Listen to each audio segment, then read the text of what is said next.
I don't like it Kantha, I don't like it. ಏನಿದು dear, ಏನಿದು?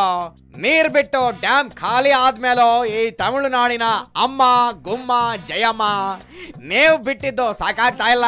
ನೀರು ಬಿಡಿ ಮ್ಯಾನ್, ನೀರು ಬಿಡಿ ಬಿಡಿ ಅಂತ ಖ್ಯಾತೆ ತೆಗಿತಾನೆ ಇದಾರಲ್ಲ. What is this man, what is this? I don't like it. ನನಗೂ ಈ ಕಾವೇರಿ ಜಗಳ ನೋಡಿ ನೋಡಿ ಸಾಕಾಗೋಗ್ಬಿಟ್ಟಿದೆ. ಹಾವು ಸಾಯಲ್ಲ, ಕೋಲು ಮುರಿಯಲ್ಲ ಅನ್ನೋ ಥರ ಶತಮಾನದಿಂದ ಇದ್ದ ಈ ಕಾವೇರಿ ಮ್ಯಾಟರು ಸಿಂಗಲ್% ಬಗೆಹರಿತಾ ಇಲ್ವಲ್ಲ Kantha. What is this? I don't like it, I don't like it. ನಮ್ ಸಿದ್ದು ಬಾಯಿ ಇಲ್ಲೇ ಅದರಲ್ರಪ್ಪ.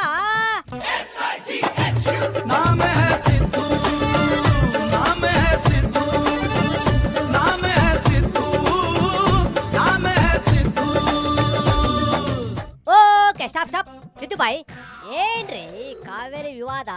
ಕಾವೇರಿ ಮಾನಿಟರಿಂಗ್ ಕಮಿಟಿ ಅದು ಆದೇಶ ಆಗೋದಿಲ್ಲ, ಇಟ್ಸ್ ಓನ್ಲಿ ರೆಕಮೆಂಡೇಶನ್. ಆದೇಶ ಮಾಡಕ್ಕೆ ಅಧಿಕಾರ ಇರ್ತಕ್ಕಂಥದ್ದು ಕಾವೇರಿ ರಿವರ್ ಅಥಾರಿಟಿ ಮಾತ್ರ. ಹಂಗ ಈಗ ನಮ್ಮಲ್ಲಿ ನೀರು ಇರ್ತಕ್ಕಂಥ ಬೆಳೆಗಳಿಗೆ ಕುಡಿಯೋ ನೀರಿಗೆ ಸಾಕಾಗಲ್ಲ ಅಂತೇಳಿ ರಿಪೋರ್ಟ್ ಕೊಟ್ಟಿದ್ದಾರೆ. ಎಕ್ಸ್ಪರ್ಟ್ ಕಮಿಟಿ ಬಂದಿತ್ತಲ್ಲ ಸೆಂಟ್ರಲ್ ಗೌರ್ಮೆಂಟಿಂದ ಅವರು. ಸೊ ಆದರೂ ಕೂಡ ಮಾನಿಟರಿಂಗ್ ಕಮಿಟಿಯವರು ಅಕ್ಟೋಬರ್ 31 8.85 TMCF ವಾಟರ್ ಬಿಡಬೇಕು ಅಂತ ಹೇಳಿದ್ದಾರೆ. ನೀರಿಲ್ಲ ಬಿಡಲಿಕ್ಕೆ. ಕರೆಕ್ಟ್ ಬಿಡ್ರಿ. ಅದಕ್ಕೆ ನೀವೇ ಹೇಳ್ತಿರಪ್ಪ ಸೇಮ್ ಶೆಟ್ರ ಸಾಹೇಬ್ರ. ಇದು ಸುಪ್ರೀಂ ಕೋರ್ಟ್ ನಲ್ಲಿ ಇವತ್ತು ಪ್ರಕರಣ ನಡೆಯೋದಿದೆ. ಹೌದು ಬಿಡ್ರಿ, ಅದು ಆಗ್ಲೇ ಆಯ್ತು. ಅಲ್ಲೇನಾಗ್ತದೆ ತಿಳ್ಕೊಂಡು ಮುಂದಿನ ಕ್ರಮವನ್ನು ನಾವು ಕೈಗೊಂತೇವೆ. ಆಯ್ತ್ರಪ್ಪ, ಮುಂದೆ ಮತ್ತು CMCಯಲ್ಲಿ ಈಗಾಗಲೇ ಸಾಕಷ್ಟು ಎಲ್ಲ ವಿಚಾರ ಬಗ್ಗೆ ಚರ್ಚೆ ಆಗಿದೆ. ನಮ್ಮ ರಾಜ್ಯದ ಪರಿಸ್ಥಿತಿ ಬಗ್ಗೆ ನಮ್ಮ ಮುಖ್ಯ ಕಾರ್ಯದರ್ಶಿಗಳು ನಿನ್ನೆ CMC ಮೀಟಿಂಗ್ ನಲ್ಲಿ ಸಾಕಷ್ಟು ವಿವರಣೆ ಕೊಟ್ಟಿದ್ದಾರೆ. ಹೌದ್ ಬಿಡ್ರಿ, ಅವ್ರು ಏನೇ ಕೊಟ್ಟರು ನೀರ್ ಹೋಗದ ಎಲ್ಲ ವಿಷಯವನ್ನು ನಾವು ಅಲ್ಲಿ ಮುಂದೆ ಇಟ್ಟಿದ್ದೇವೆ. ಮತ್ತು ಇವತ್ತು ಸುಪ್ರೀಂ ಕೋರ್ಟ್ ನಲ್ಲಿ ಸಹಿತ ಇವತ್ತು ಪ್ರಕರಣ ವಿಚಾರಣೆಗೆ ಬರ್ತಾ ಇದೆ. ಅಲ್ಲಿ ಏನಾಗ್ತದೆ ತಿಳ್ಕೊಂಡು ಮುಂದಿನ ಕ್ರಮವನ್ನು ನಾವು ಕೈಗೊಂಡು. ಆಯ್ತ್ರಪ್ಪ, ನೀರನ್ನ ಜೈಲಲ್ಲಿ ತೆಗ್ಬಿಟ್ಟು ಅದೇನು ಮಾಡ್ತಿರೋ ಮಾಡ್ರಿ. ನೀವೇನು ಹೇಳ್ತಿರಪ್ಪ ಬೊಮ್ಮಾಯಿ ಸಾಹೇಬ್ರ? ಇಂದು ಸರ್ವೋಚ್ಚ ನ್ಯಾಯಾಲಯದಲ್ಲಿ ನಮ್ಮ ರಾಜ್ಯ ಕರ್ನಾಟಕ ರಾಜ್ಯದ IA-6 ಮತ್ತು ತಮಿಳುನಾಡಿನ IA-5 ಎರಡು ಒಟ್ಟಿಗೆ ತೆಗೆದುಕೊಂಡಿದ್ದರು. ಇಲ್ಲಿ ಎರಡು ಕಡೆಯಿಂದ ವಾದ ವಿವಾದ ಕೇಳಿದ ಮೇಲೆ ನೀರು ಬಿಡ್ರಿ ಅಂತ ಹೇಳಿದ್ರು. ಈ ಎರಡು ಆಯಗಳನ್ನು ಮುಂದಿನ ಶುಕ್ರವಾರ 19ಕ್ಕೆ ಅವರು ಅರ್ಜೆಂಟ್ ಮಾಡಿದ್ದಾರೆ. ಮುಂದಿನ ಶುಕ್ರವಾರ 19ನೇ ತಾರೀಕಿಗೆ ಅರ್ಜೆಂಟ್ ಮಾಡಿದ್ದಾರೆ. ಹೌದು ಬಿಡ್ರಿ, ಶುಕ್ರವಾರ ಅಲ್ರಿ, ರವಿವಾರ ಮುಂದೂಡಿದ್ರು ಕೂಡ ಅವ್ರು ಹೇಳೋದು ನೀರು ಬಿಡ್ರಿ ಅಂತಾರೆ. ಮತ್ತು ಈಗಾಗಲೇ CMC ವರದಿಯನ್ನು ಕೊಟ್ಟಿದೆ.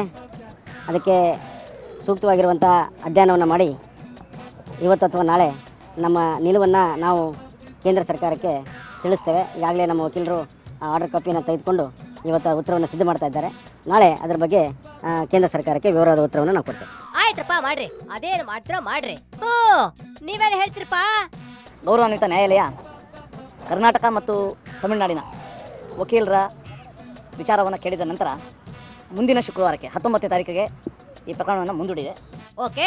ನಿನ್ನೆ ಕಾವೇರಿ ಮೇಲ್ವಿಚಾರಣಾ ಸಮಿತಿ ಏನಿದೆ, ಕಾವೇರಿ ಮಾನಿಟರಿಂಗ್ ಕಮಿಟಿ, ಅದು ಒಂದು ತನ್ನ ವರದಿಯನ್ನು, ತನ್ನ ಆದೇಶವನ್ನು ಕೊಟ್ಟಿದೆ. ಅದನ್ನು ಪೂರ್ತಿ ಅಧ್ಯಯನ ಮಾಡಿ ನಾವು ನಮ್ಮ ಕಾನೂನು ತಜ್ಞರೊಂದಿಗೂ ಕೂಡ ಅದ್ರ ಬಗ್ಗೆ ಚರ್ಚಿಸಿ ಮುಂದಿನ ನಮ್ಮ ನಿಲುವೇನು, ಆ ಕುರಿತು ನಾವು ಹೇಗೆ ಹೆಜ್ಜೆ ಇಡಬೇಕು ಅನ್ನೋದನ್ನ ಇನ್ನು ಒಂದೆರಡು ದಿನಗಳಲ್ಲಿ ನಾವು ತೀರ್ಮಾನ ತಗೊಳ್ತೀವಿ. ಆಯ್ತಪ್ಪ, ನೀವು ಹೆಜ್ಜೆ ಹಿಡಿದ್ರೊಳಗ ಕಾವೇರಿ ತಾಯಿ ಎಲ್ಲ ತಮಿಳುನಾಡಿಗೆ ಹೋಗಿ ಆಗಿರುತ್ತೆ.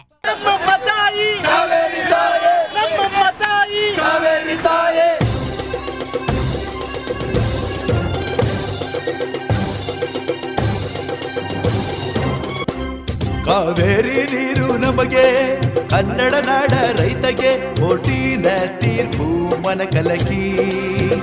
ತಪ್ಪು ತೀರ್ಮಾನಕ್ಕೆ, ಅಸತ್ಯದ ಈ ತೀರ್ಪಿಗೆ ಪ್ರಾಣ ಒತ್ತೆ ಇಟ್ಟು ಹಾರಾಡುವೆ.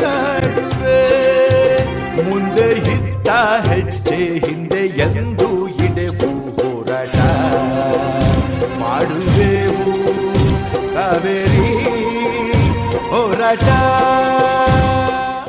ಓಕೆ ಫೈನ್, ಸಖತ್ತಾಗಿರೋ ಸಾಂಗ್ ನೋಡಿದ್ದಾಯ್ತು. ನಡಿಕಾಂತ ಇವಾಗ ಮದ್ದೂರ್ಗೆ ಹೋಗಿ ಬಿಸಿ ಮದ್ದೂರ್ ಹೊಡೆ ತಿನ್ಕೊಂಬರ ನಾವು. ನಡಿಕಾಂತ ನಡೆ.